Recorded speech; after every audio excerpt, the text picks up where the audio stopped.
Olá, eu sou o William Santos e no vídeo de hoje eu vou estar gravando sobre teoria de campo, que é mais um conceito base da Gestalt terapia.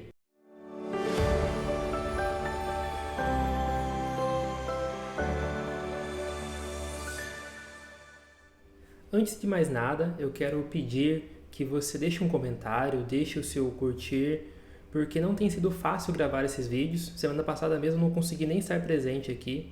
Estou numa correria de agenda e eu estou usando aqui alguns minutinhos do meu intervalo de almoço. Vou tentar usar mais alguns minutinhos se algum cliente atrasar ou faltar para poder ter esse vídeo aqui completo. Então eu conto com o seu apoio para a manutenção deste trabalho. Recapitulando, no vídeo anterior eu falei sobre psicologia da Gestalt, que em essência diz que a nossa percepção ela não é objetiva ou isolada, mas que a subjetividade e que os demais elementos contextuais fazem parte e interferem na percepção e, consecutivamente, também no comportamento. A teoria de campo que eu vou apresentar aqui hoje se construiu justamente em cima dessa premissa, buscando descrever a totalidade dos elementos que influenciam na percepção e no comportamento. Sendo minucioso, a base da teoria de campo já pode ser encontrada na análise de totalidade dos primeiros psicólogos da Gestalt.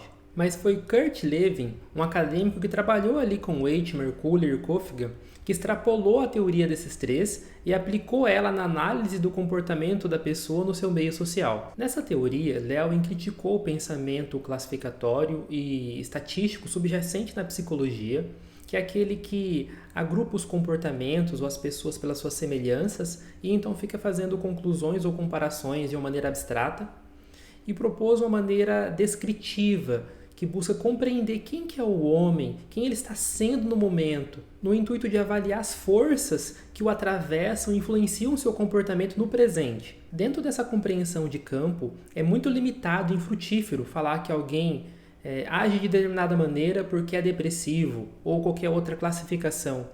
Ao invés de tratar nessa categoria, ele busca entender o que faz esse comportamento surgir, o que influencia no momento presente.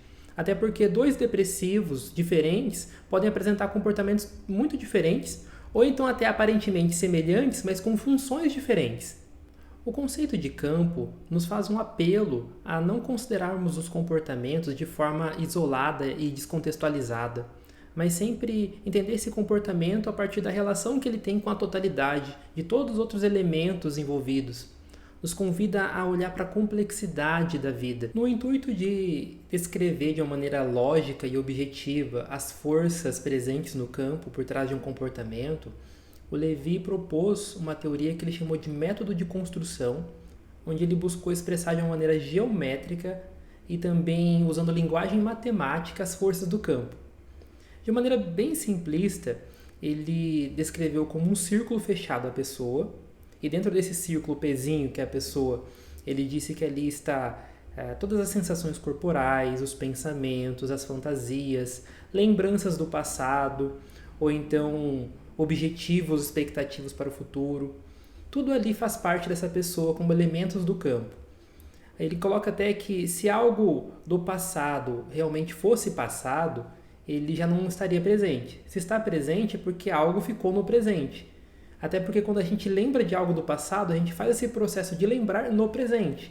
E quando eu lembro de uma lembrança minha, eu não lembro da mesma maneira como ela aconteceu lá atrás, mas da maneira como me toca hoje, se relacionando com as minhas sensações, com as minhas vivências atuais, com as minhas necessidades atuais. Dentro desse círculo da pessoa, Levy também inclui ali todas as influências sociais, políticas e culturais. E ele diz que quanto mais consciente a pessoa está dessa força, ou mais ativa ela, mais próximo da superfície da borda do pezinho, do círculo, e quanto mais central, mais inconsciente vai estando para a pessoa. Mas ele diz que só a pessoa não é o suficiente para poder explicar o seu comportamento. Então ele inclui um segundo elemento nessa fórmula, que é a letra M, que é do meio psicológico, é tudo que está fora desses contornos da pessoa. Então, tudo que a pessoa percebe que está acontecendo ali no momento, de acordo com a percepção dela, a maneira subjetiva dela de entender a sua realidade. E o Levy coloca que cada pessoa, cada objeto ou cada característica, por exemplo, uma temperatura que está presente nesse meio psicológico, faz parte de micro-regiões nesse campo externo. e que as regiões externas e internas da pessoa ficam o tempo todo numa relação e numa troca de força, de valências.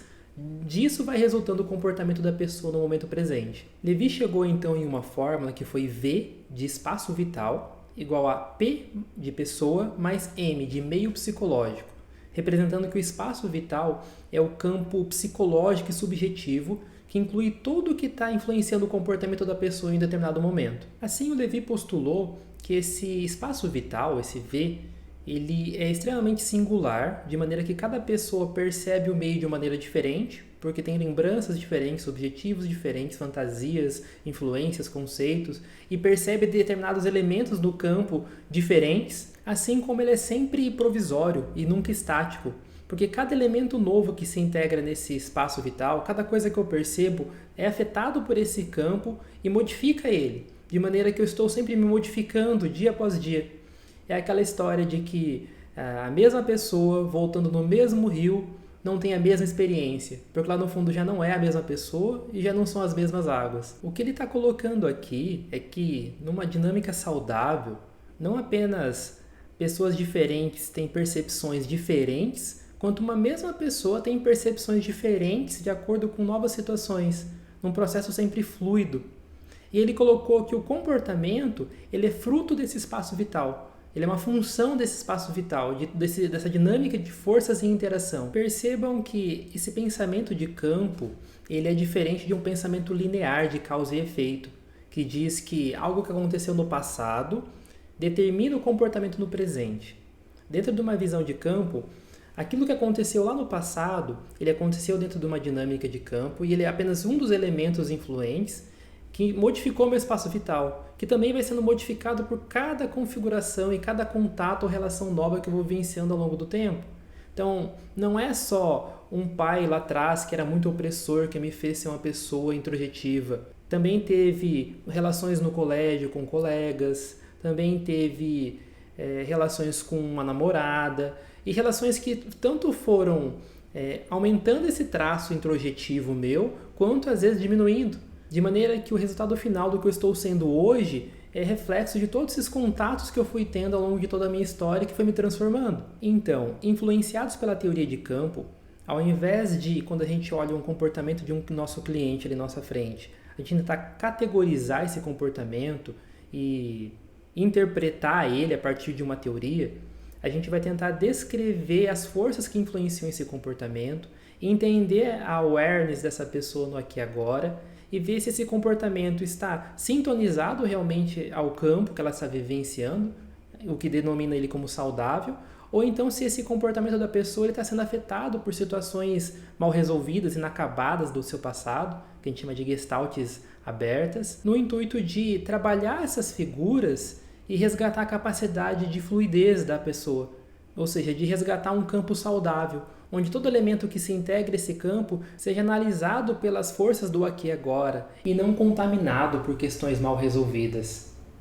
Por fim, voltando ao exemplo do cliente depressivo, dentro dessa ótica, uma vez feito ali o psicodiagnóstico, ao invés de aderir a um tratamento pré-estabelecido, numa visão gestáltica, buscamos um olhar customizado a partir da análise de como essa depressão se constrói nesse espaço vital do cliente. Ou seja, buscamos entender quais os elementos bloqueiam o excitamento, impedem o contato de se realizar e neutralizam os vetores de força, impedindo o comportamento. Essa leitura de campo também nos traz fundamento quando um cliente nos descreve que tem um bloqueio ali com um cônjuge, ou com o pai, ou com uma mãe, e a gente vai buscar entender o que existe nesse espaço vital que bloqueia esse acesso a essa pessoa, que faz ela não conseguir interagir de uma maneira natural. Às vezes existem ali algum ressentimento, ou então quando uma pessoa se descreve como pessimista, numa leitura de campo a gente entende que todo o conteúdo novo que se insere nesse espaço vital já é contaminado por elementos desse campo,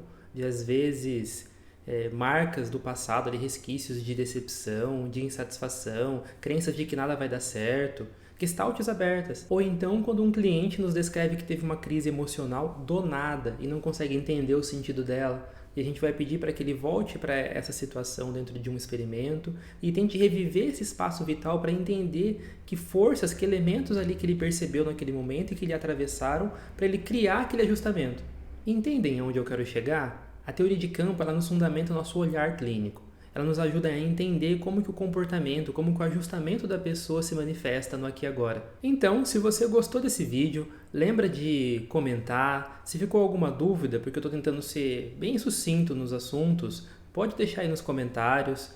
Eu comecei a gravar esse vídeo no horário de almoço, usei intervalo da tarde, retomei agora no dia seguinte, então dá um trabalhinho. Então eu conto com o seu apoio e até o próximo vídeo, onde a gente vai falar sobre teoria holística, que é um passo além nessa construção que a gente está fazendo aqui.